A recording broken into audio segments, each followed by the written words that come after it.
Alright, let's see what the manual says about taking this thing apart.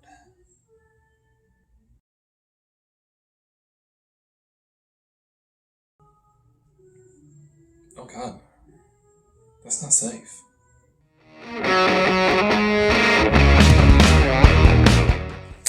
What's up guys? Welcome back again to Load and Make Ready. Thank the Lord that firearm safety has come a long way in the last so many years. What we're going to be talking about today is a really cool piece of history. I kind of briefly mentioned it in the 1911 video, and thanks to a really good friend of mine and a lady that he works with, they wanted me to check this gun over, clean it up real nice, and make sure everything was good and safe to fire. So thank you guys for letting me be the person to do this for you, and thank you again for letting me make this video. And the firearm we are talking about is the Colt Model 1903 Pocket Hammerless. So as you can guess from the name, the Colt 1903 was finally patented and put into production in 1903. It is one of the very many designs by John Moses Browning himself. And it is what would end up becoming the 1911 down the line. So, a brief little bit of history on this thing. It was in production for 42 years, from 1903 until 1945.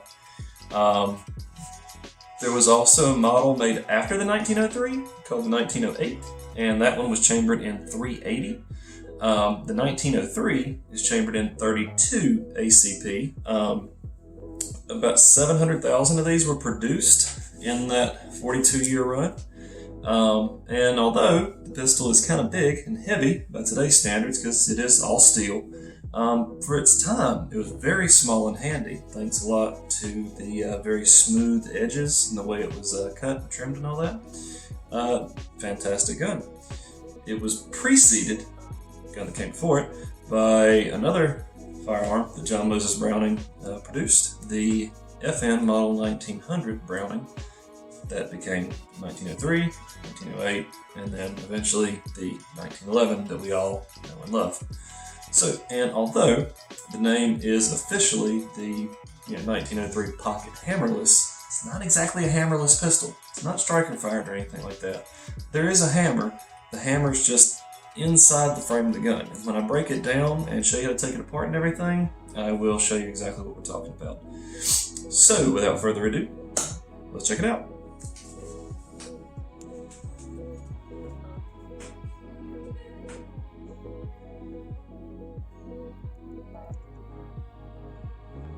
So as you saw in the little picture I threw there at the beginning of the video, and yes, that directly comes from the manual, disassembly of this was a little bit of a safety nightmare in a way.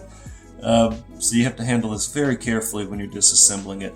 The process is to, more or less, you can see this little arrow and line here. That line needs to come back to the frame here. So you basically will put your thumb inside the trigger guard, and before we do this, I am just going to go ahead and show you that everything is unloaded and clear. You have to pull the barrel back to that point, and it's a bit finicky because it's not exactly on that point where it unlocks. But once you get it pulled back to about that point, and this is just oh man, it's so weird. Okay.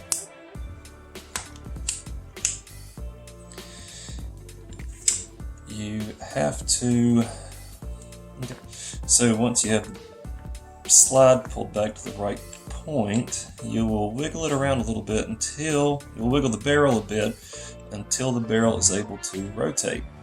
You have to rotate it so that the little bushing on the barrel is at the top, and then when you release the slide, everything comes right off the front, under a decent bit of pressure, mind you. So, we have frame, recoil spring, we'll get to that in a second, and the barrel and slide.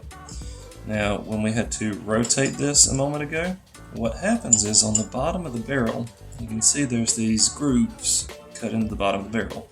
That allows the barrel itself to, when it's in the takedown position, it unlocks from the frame and locks into the slide. When it is rotated down, once everything is put back together, and this is also the position it needs to be in for you to slide the barrel up the front, those grooves lock into the frame. The recoil spring sits on top of the guide rod, and that sits into a little recess in the bottom of the frame there. And as I said a moment ago as well, it's not necessarily exactly a hammerless pistol, because you can see the hammer right here. The hammer is just inside the frame, it's not exposed. When you pull the trigger, the hammer falls and hits the back of the firing pin here, ignites around, boom, cycle. You know the drill at this point. So that is how you take apart the 1903 Pocket Hammerless. And to put it back together is the same process in reverse. We are just going to slide into that hole the guide rod, put it in there, sits all the way back in. We're going to put the barrel back into the slide with the grooves facing the right direction. Wiggle, wiggle. There we go. Once that is in, it needs to be in the right spot, and if it's not in the right spot, the barrel won't rotate.